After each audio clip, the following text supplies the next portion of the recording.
నమస్తే పొలిటికల్ వాయిస్కు స్వాగతం. ఎన్నికలకు మరికొన్ని గంటలు నిమిషాల సమయం మాత్రమే ఉన్న సందర్భంలో దేశంలో జరుగుతున్నటువంటి కొన్ని సంఘటనలను మనం ఖచ్చితంగా మాట్లాడుకోవాల్సినటువంటి అవసరం ఉన్నది. అందులో భారతదేశానికి సంబంధించినటువంటి ఎన్నికల్లో విదేశాల జోక్యం ఏముందనేటువంటిది రష్యా ఒక ఆరోపణ చేసింది. ఇట్లాంటి అంశాలు మాట్లాడేందుకు మనతో పాటు సీనియర్ జర్నలిస్టు రాజకీయ విశ్లేషకులు కందాడే పార్సారథి గారు మనతో ఉన్నారు. సార్ నమస్తే. నమస్కారం. రష్యా ఒక తీవ్రమైనటువంటి ఆరోపణ చేసింది, అమెరికా కూడా ఖండించింది. భారతదేశంలో జరిగేటువంటి ఎన్నికల్లో అమెరికా తీవ్రమైనటువంటి జోక్యం చేసుకుంటుంది అంతర్గత విషయాలు అనేటువంటిది రష్యా ఆరోపణ. ఆఖరికి అమెరికా దాన్ని ఖండించేటువంటి పరిస్థితి. నిజంగా అట్లాంటి విదేశీ శక్తుల ప్రభావం మన దేశ ఎన్నికల్లో ఉంటుందంటారా, నేరుగా కానీ పరోక్షంగా కానీ? ఎందుకంటే గతంలో కూడా జాతీయవాద ప్రభుత్వం ఏర్పడిన తర్వాత రెండవసారి ఆ ప్రభుత్వం మరింత మెజారిటీతో గెలిచిన తర్వాత అమెరికాలో యూరోప్లో ఉండే చాలామంది లిబరల్స్ లేదా లిబరల్ సంస్థలు ఈ ప్రభుత్వాన్ని ఎట్లయినా ఇబ్బంది పెట్టాలన్న ఉద్దేశంతో చాలా ప్రయత్నాలు చేయడం జరిగింది. చాలా రకాలుగా వాళ్ళు పలు అంశాల మీద రిపోర్ట్లు తీసుకురావడం జరిగింది. ఇక్కడ ప్రజాస్వామ్యం ఉండట్లేదు, ఇక్కడ పత్రికా స్వేచ్ఛ ఉండట్లేదు, ఇక్కడ మైనారిటీల హక్కులకు ఇది లభించడం లేదన్నది మన దేశంలో కన్నా బయట దేశాలకు సంబంధించిన వాళ్ళు ఎక్కువగా మాట్లాడడం జరుగుతోంది. అందులో మీడియా సంస్థలు కూడా ఉన్నాయి, బీబీసీ కావచ్చు, వాషింగ్టన్ పోస్ట్ కావచ్చు, ఇంకోటి కావచ్చు. దీని కొనసాగింపుగా కేజ్రీవాల్ యొక్క అరెస్టు జరగంగానే జర్మనీ, ఆ తర్వాత అమెరికాలోని కొన్ని వర్గాలు, యూకేలోని కొన్ని వర్గాలు, ప్రభుత్వాలు కూడా, ఇక్కడ జర్మనీ ప్రభుత్వం, అమెరికా ప్రభుత్వంలోని అధికారులు కేజ్రీవాల్ అరెస్ట్ ఏదో ప్రజాస్వామ్యానికి విఘాతం కలిగించే చర్య అని చెప్పి గట్టిగా మాట్లాడే ప్రయత్నం చేశారు. దానికి అనుకూలంగా పాశ్చాత్య మీడియా సంస్థలు ఏవైతే ఉన్నాయో, ప్రజాస్వామ్యం కూని అయిపోతోంది, ఈయన నరేంద్ర మోడీ డిక్టేటర్గా మారిపోతున్నాడు, ఇవన్నీ కూడా కథనాలు వచ్చాయి. ఆ సందర్భంలోనే భారతదేశంలో 500 మంది retired supreme court, high court senior advocates సుప్రీంకోర్టుకి ఒక హెచ్చరిక జారీ చేశారు. ఈ మొత్తం వ్యవహారాన్ని, కోర్టులను కూడా బయట శక్తులు ప్రభావితం చేసే అవకాశం ఉంది, దీనిపై సుప్రీంకోర్టు జాగ్రత్తగా ఉండాలని సుప్రీంకోర్టు ప్రధాన న్యాయమూర్తికి ఒక లేఖ రాశారు. ఇవన్నీ మనం సంఘటనలను వరుసగా గమనిస్తే నిప్పులేందే పొగ రాదు అన్నట్లు వీళ్ళందరూ మాట్లాడేది ఒకటే, బయట వాళ్ళు ఈ మొత్తం వ్యవహారంలో జోక్యం చేసుకుంటున్నారు అన్నదే మాట్లాడుతున్నారు. దాన్ని ఏ దేశం కూడా తీవ్రంగా ఖండించలేదు. భారతదేశం వ్యతిరేకత ప్రదర్శించేసరికి మాట్లాడడం మానేశారు తప్ప, ఇది మేము మాట్లాడింది సరిగ్గా మేము అవగాహన లేకుండా మాట్లాడామని దాన్ని సరిదిద్దుకునే ప్రయత్నం చేయలేదు, ఖండించలేదు. అంటే దాని అర్థం ఏంటంటే ఆ దేశాలు తెలుసో తెలియకో అని అనుకోకుండా పూర్తి అవగాహనతోనే ఇక్కడ వ్యవస్థను ప్రభావితం చేయాలనుకుంటున్నాయనేది వాస్తవం, కొంతమేర వాస్తవం. అంతేకాకుండా బైడెన్ అధికారంలో, అమెరికాలో బైడెన్ అధికారంలోకి వచ్చిన తర్వాత అతను భారతదేశంలో జాతీయవాద ప్రభుత్వం ఉండడం అనేది ఆయనకి స్వతహాగా వ్యక్తిగతంగా ఇష్టం లేదు. అది ఎన్నో సందర్భాల్లో అధ్యక్షుడు కావడానికి ముందు ఆయన వ్యక్తం చేశాడు. ఆయన పాకిస్తాన్ యొక్క ఒక ప్రేమికుడు కూడా. సో వీళ్ళందరూ కూడా మూడవసారి అత్యున్నత స్థాయిలో నరేంద్ర మోడీ అధికారం చేపడితే ఇబ్బందికరమైన పరిణామాలు ఉంటాయి, చేపట్టకూడదని ప్రయత్నించే అవకాశాలు తక్కువేమీ లేవు. ఒక రకంగా చూస్తే ఈ అవకాశాలని, ఎందుకంటే ప్రపంచంలో బలమైన ఇంటెలిజెన్స్ వ్యవస్థ కలిగిన దేశం ఒకటి రష్యా. ఒకప్పుడు కేజీబీ కావచ్చు, ఆ కేజీబీ తర్వాత రష్యన్ ఇంటెలిజెన్స్ ఆర్గనైజేషన్ ఏదైతే ఏర్పడిందో అది కావచ్చు. ఆ ఇంటెలిజెన్స్ నెట్వర్క్ నుంచి అధ్యక్షుడైన వ్యక్తి పుటిన్కి తెలుసు ఈ ఇంటెలిజెన్స్ నెట్వర్క్. అటువంటి దేశానికి ప్రపంచంలో ఎక్కడ ఏం జరుగుతోందో తెలియని ఇది ఉంటుంది అని మనం అనుకోవడానికి లేదు. రెండవది, భారత్ రష్యాకి ఎంతో అవసరం. భారత్లో నరేంద్ర మోడీ ఉండడం కూడా ఎందుకు అవసరం, ఎందుకంటే యుక్రెయిన్ యుద్ధం తర్వాత నరేంద్ర మోడీ ప్రభుత్వం ఒక న్యూట్రల్ స్టాండ్ తీసుకుంది. నా దేశ ప్రయోజనాలు నాకు ముఖ్యం అంటూ ఒక న్యూట్రల్ స్టాండ్ తీసుకుంది. అది కూడా ఈ పాశ్చాత్య దేశాలకి, యూరోపియన్ దేశాలకి ఇష్టం లేదు. సో నరేంద్ర మోడీ విషయంలో పుతిన్ ప్రతి నెలకొకసారో మాట్లాడడము, ఆయన చేస్తున్నది మంచి పనిని పొగడ్డము చేస్తూ ఉంటాడు. సో సహజంగానే రష్యాలో భారత్కు సంబంధించిన అంశాల మీద ఆసక్తి ఉంటుంది. ఆ ఆసక్తికి అనుగుణంగా రష్యన్ ఇంటెలిజెన్స్ ఏజెన్సీ పనిచేస్తూ ఉంటుంది. ఈ దేశానికి వ్యతిరేకంగా ఉన్న సమాచారం సేకరిస్తూ ఉంటుంది. సో ఇదంతా ఒక ఆధారం లేకుండా ఈరోజు రష్యాకు సంబంధించి విదేశాంగ శాఖ మంత్రి అమెరికా మీద నేరుగా అటువంటి ఆరోపణలు చేయడు. ఎక్కడో చోట వాళ్ళకి కొంత అవగాహన ఆధారం లేకుండా చేయడు. ఇంకొక వైపు అమెరికాలో ఏం జరుగుతోంది? అమెరికాలో పాలస్తీనా ఉద్యమం పెద్ద ఎత్తున అనుకూల ఉద్యమం జరుగుతోంది యూనివర్సిటీస్లో. దానికి ప్రభుత్వం సహకరిస్తోంది అన్న వార్తలు కూడా వస్తున్నాయి. కొంత మెతక వైఖరితో ప్రభుత్వం, ఇవన్నీ కూడా ఏమవుతున్నాయంటే ఒక రకంగా అక్కడ ఉన్న అధికారంలో ఉన్న బైడెన్ నేతృత్వంలోని ప్రభుత్వం ఒక వైఖరిని మనకి స్పష్టం చేస్తోంది. ఆ వైఖరి అది అన్ని చోట్ల అది వ్యక్తపరుస్తోంది.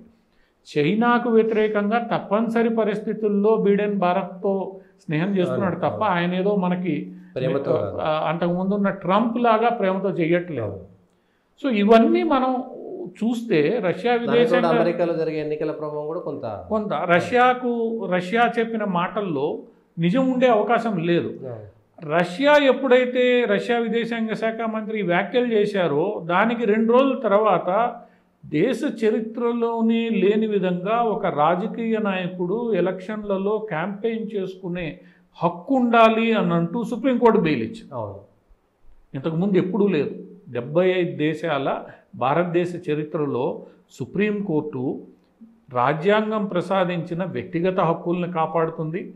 ఆ వ్యక్తిగత హక్కులతో పాటు ఏ చట్టం కింద ఆ నిందితుడుగా పేర్కొనబడ్డ వ్యక్తి అరెస్ట్ అయ్యాడో ఆ సందర్భంలో ఈ రాజ్యాంగ హక్కులు ఏవైనా ఉల్లంఘించబడితే సుప్రీంకోర్టు జోక్యం చేసుకుని బెయిల్ ఇస్తుంది. కానీ ఇక్కడ ఏ రాజ్యాంగం నీకు క్యాంపెయిన్ చేసుకునే హక్కు ప్రసాదించింది? ఏ రాజ్యాంగం ప్రసాదించలేదు. ఏ వ్యక్తిగత హక్కు ఇక్కడ ఉల్లంఘన జరిగింది? రాజ్యాంగం చెప్పినట్లు ఏ వ్యక్తిగత హక్కు ఉల్లంఘన జరగలేదు. సుప్రీంకోర్టు బెయిల్ ఇచ్చేటప్పుడు కూడా ఏం చెప్పింది కేజ్రీవాల్కి? ఆయన ముఖ్యమంత్రి పదవి పూర్తి స్థాయిలో నిర్వహించడానికి వీల్లేదు, ఆఫీసుకు పోకూడదు, ఫైళ్ళ మీద సంతకాలు పెట్టకూడదు, ఆరోపణలు చేయకూడదు. ఎందుకంటే ఖైదీగా ఉన్న వ్యక్తికి మేము ఆ స్వేచ్ఛ ఇస్తే దాని రెప్లికేషన్స్ చాలా ఉంటాయని మళ్ళీ అదే కోర్టు చెప్పింది. అంటే ఇక్కడ అతన్ని సగం నిందితుడిగానే చూస్తూ మరోవైపు ఎప్పుడూ లేని ఒక సంచలనాత్మకమైన తీర్పు సుప్రీంకోర్టు ఇచ్చింది. ఇప్పుడు ఏమవుతోంది? ఇంకొక 2 సుప్రీంకోర్టులో పిటిషన్ వేస్తున్నారు. జేఎంఎం అధినేత హేమంత్ సోరెన్ ఖలిస్తాన్ పేరుతో అరెస్ట్ అయిన అతను పంజాబ్లో నామినేషన్ దాఖలు చేశాడు.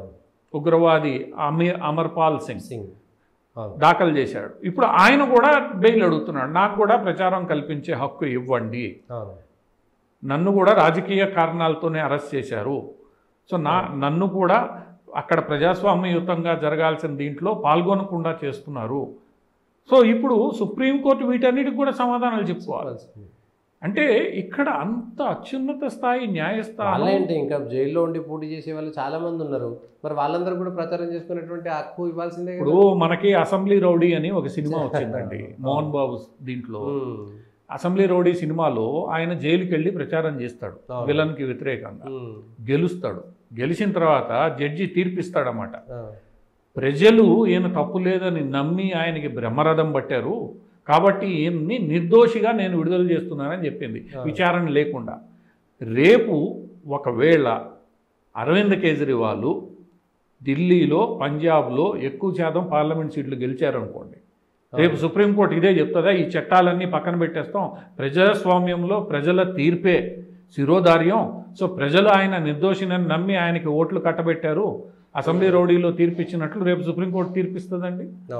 అంటే ఇక్కడ సుప్రీంకోర్టు చేసిన పని ఏదైతే ఉందో, సుప్రీంకోర్టుని మనం పూర్తి స్థాయిలో గౌరవిస్తూనే ఇంతటి సంచలనాత్మక నిర్ణయం సుప్రీంకోర్టు, అందులోనూ కాబోయే చీఫ్ జస్టిస్ వెలుబుచ్చడం అనేది ఎందుకు జరిగింది, ఏంటి సానుభూతి అన్నది సహజంగానే న్యాయ వ్యవస్థ మీద ఎంత గౌరవం ఉన్నా ప్రజాస్వామ్య హక్కుల మీద ఎంత గౌరవం ఉన్నా, మానవ హక్కుల మీద ఎంత గౌరవం ఉన్నా, కేజ్రీవాల్కి మిగతా వాళ్ళకి ఉన్న తేడా ఏంటి, ఆయనకు గొప్పదనం ఏంటి, ఆ గొప్పదనానికి ఎందుకు సుప్రీంకోర్టు ఇలా ప్రవర్తించాల్సి వచ్చింది? ఇదంతా కూడా రష్యా ఆరోపణ చేసిన రెండో రోజు జరిగాయి. దానికి ముందు ఈ దేశాలన్నీ దీని మీద ఆరోపణలు చేశాయి. ఇవన్నీ మనం ఓవరాల్గా చూసినప్పుడు ఏదో శక్తులు ఈ మొత్తం వ్యవహారాన్ని నడిపిస్తున్నాయి. ఇప్పుడు ఇంకొక ఆరోపణ కేజ్రీవాల్ మీద చేశారు. ఒక ఉగ్రవాదిని విడుదల చేస్తానని పన్ను దగ్గర ఇన్ని వందల కోట్లు తీసుకొని మోసం చేశాడు అని చెప్పి వాడు స్వయంగా ఒక వీడియో రిలీజ్ చేశాడు. అంటే ఏం జరుగుతోంది ఇక్కడ? దాని మీద ఎన్ఐఏ ఎంక్వైరీ వేశారు. ఎన్ఐఏ ఎంక్వైరీలో ఏం తేలుతుంది తెలియదు. ఇంకో పక్క సుప్రీంకోర్టు ఏమంటుంది, is not a habitual offender. ఇక్కడ ఆయన ఏమీ రోజు తప్పు చేసేవాడు కాదు అని.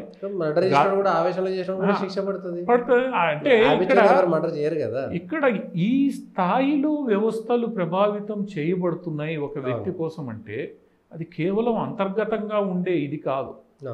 దానికి ప్రపంచవ్యాప్తంగా మద్దతు ఉంది అని మనకి ఇంతకుముందు ఎన్నో సందర్భాలు చెప్పాయి. ఇప్పుడు అది చెప్తున్నాయి, అదే రష్యా చెప్పింది.